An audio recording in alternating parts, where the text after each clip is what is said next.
E aí, gamers? Você está no canal Brother Games, eu sou o Sérgio e hoje vou mostrar para vocês aqui a coletânea Metal Gear Solid em HD, galera. Estou mostrando as configurações aqui do emulador que eu estou utilizando nessa versão do emulador, tá?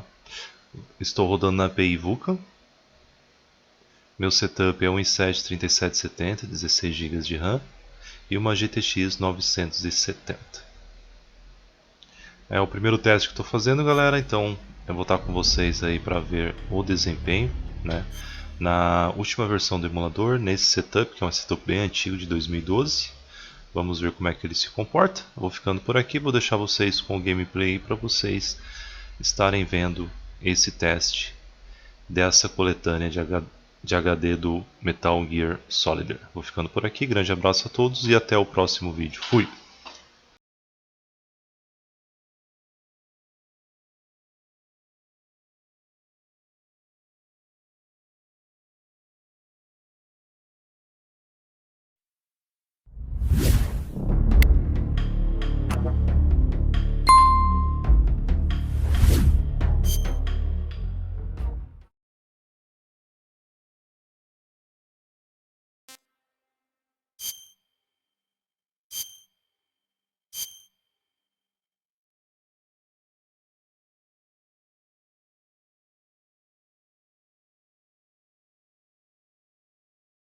After the end of World War II, the world was split into two, East and West.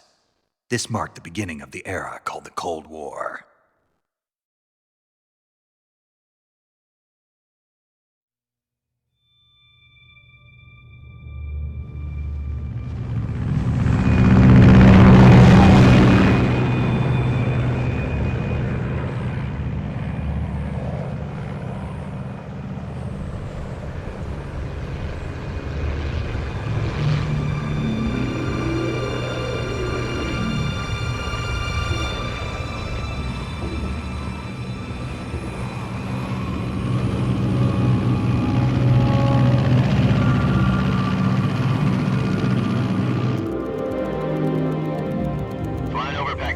Altitude 30,000 feet.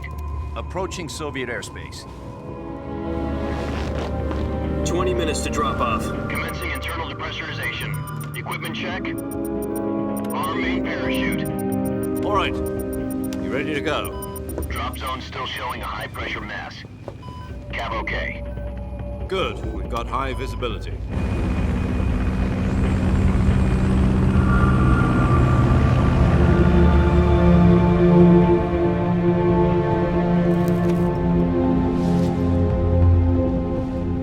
Cigar. Connecting oxygen hose to interior connector. Put on your mask.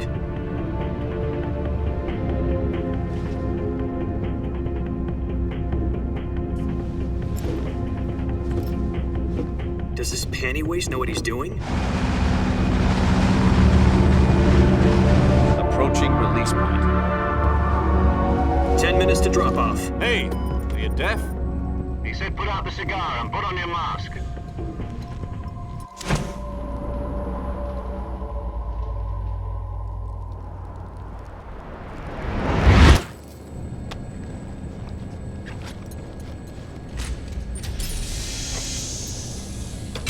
Depressurization complete. Checking oxygen supply. 6 minutes to drop off. Opening rear hatch.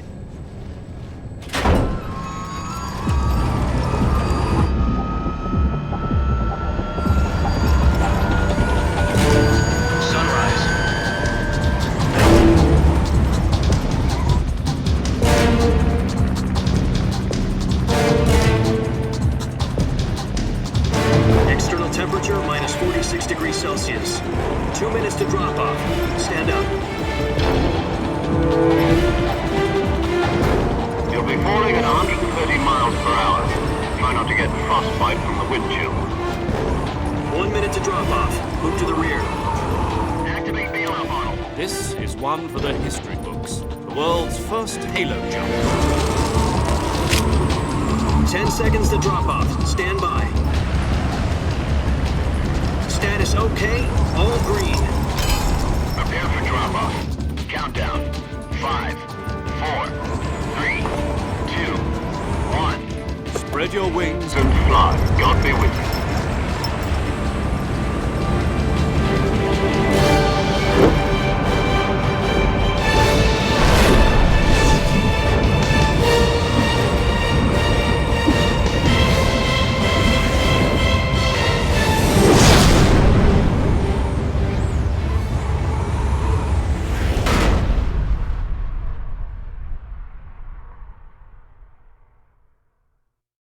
Jack, I've got some important news. The head of the CIA has finally given us the green light for the virtuous mission. Virtual mission? No, the virtuous mission. The future of our Fox unit depends on it. If it succeeds, we'll be officially organized into a unit. Virtuous mission? Sounds like some kind of initiation ritual. You know, don't get cocky. This isn't a training op. Right. So what exactly is this wonderful mission? Well, about 2 years ago, a certain Soviet scientist requested asylum in the West through one of our moles. His name is Nikolai Stepanovich Sokolov. He's head of the OKB-754 Design Bureau, one of the Soviets' top-secret weapon research facilities, and the East's foremost expert on weapons development. Sokolov? Isn't he that famous rocket scientist? The very same. On April the 12th, 1961, the Soviets achieved the first manned spaceflight in history. The Earth was blue, but there was no God. Well spoken. The rocket that carried Yuri Gagarin into orbit was the A-1, known as the Vostok rocket. Sokolov is said to be the man most responsible for the multi-engine cluster used in that rocket. After Gagarin's flight, Sokolov left rocket development to become the head of the newly established Design Bureau. From a lowly technician to head of a design bureau, that's quite a success story, so why do you want to defect? It seems he'd become afraid of his own creations. Afraid? Call it a crisis of conscience. And for that, he left his country and his family behind and went over the fence? Not exactly. One of his conditions was that his family was also to be taken safely to the West. We used a mole to get the family out first and succeeded in sneaking Sokolov over the Berlin Wall shortly afterwards. I was the one who conducted the operation. The security on the eastern side was still full of holes back then. Then what? We got Sokolov over in one piece, but the whole ordeal had left him exhausted, and we checked him into a hospital in West Berlin. It took him 2 weeks and more than 600 miles to get from the research facility in the Soviet Union to Berlin. He was in no condition to say anything coherent. And it was only a week later that we had something much bigger on our hands. The Cuban Missile Crisis. October the 16th, 1962, President Kennedy received word that the Soviets were in the process of deploying intermediate-range ballistic missiles in Cuba. The President demanded that the Soviets dismantle and remove the missiles. At the same time, he announced a naval blockade to prevent further missile shipments from reaching Cuba. But the Soviets didn't back down, instead placing their armed forces on secondary alert. Soviet transport ships carrying missiles continued on course towards Cuba. US and Soviet forces went on alert for an all-out nuclear war. Frantic negotiations were conducted through the UN's Emergency Security Council and unofficial channels to end the hair-trigger standoff. Finally, on October the 28th, the Soviet Union agreed to remove its missiles from Cuba. And so the world avoided a nuclear holocaust. But in order to get the Soviets to pull their missiles out, we had to make a deal. You mean the one where the US agreed to remove its IRBMs from Turkey? No. The Jupiter IRBMs deployed in Turkey were obsolete, and we were going to get rid of them anyway. They had no strategic value whatsoever to either the US or the Russians. The Turkey deal was a ruse, a cover story that was fed to the other intelligence agencies around the world. So what did the Russians really want? Sokolov. They wanted us to return Sokolov. You mean the Soviets pulled out of Cuba just to get their hands on Sokolov? That's right. What the hell was he working on? At the time, we had no idea. We were running out of time. It was either give up Sokolov or risk full-scale nuclear war. In the end, we had no choice. President Kennedy gave in to Khrushchev's demand. The next day, I got Sokolov out of the hospital, handed him over to agents on the eastern side. Sokolov kept on screaming, "Save me," until he disappeared from my sight. Then a month ago, we received some new information from one of our moles. About Sokolov? Yes. He was taken back to the research facility and forced to continue working on the weapon in question under KGB supervision. What's more, it's on the verge of completion. So what kind of weapon is it? Something to do with space rockets? No, missiles. Same technology. I guess you're right. We don't know the details, but it appears to be a new kind of nuclear device. For half a year now, the Soviets have been conducting frequent nuclear tests at Semipalatinsk. Something to do with the weapon, I assume. We're talking about a secret weapon so big that Khrushchev was ready to pull out of Cuba to get it back. Is Sokolov still in the facility? No, according to our intelligence, he's in Selino-Yarsk, a place in the mountains about 3 miles to the west that's known as the Virgin Cliffs. The Virgin Cliffs. Nice name for a virtuous mission. They moved him there just recently. Why? Apparently, they're conducting a field test of the weapon, but it's our best chance to get him back. This mission would never have been possible if he was still in the research facility. This is our last chance. Sokolov must have known that too when he contacted us.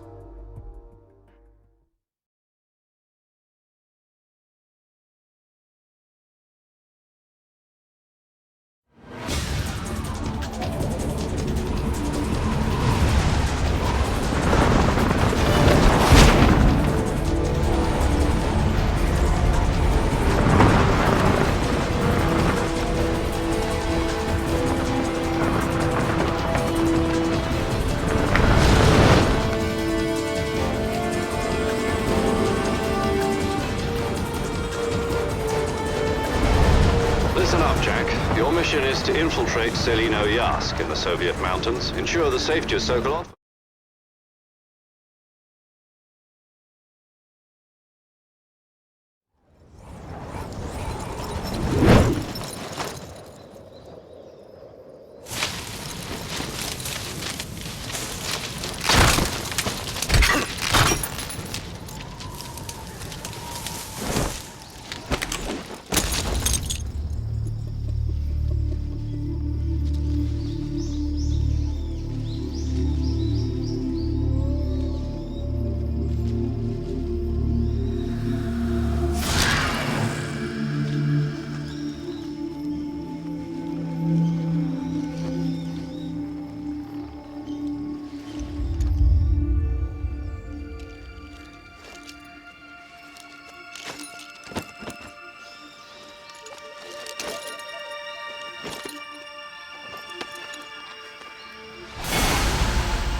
Do you copy?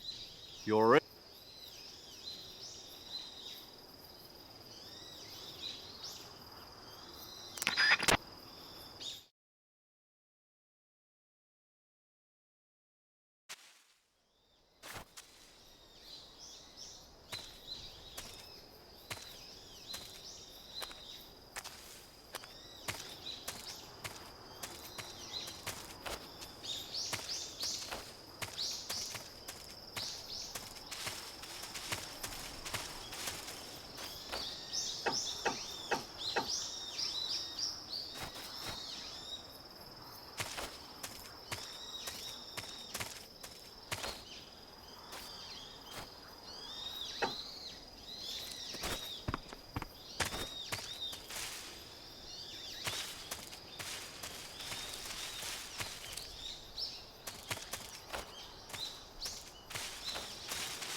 Snake, try to remember some of the basics of CQC.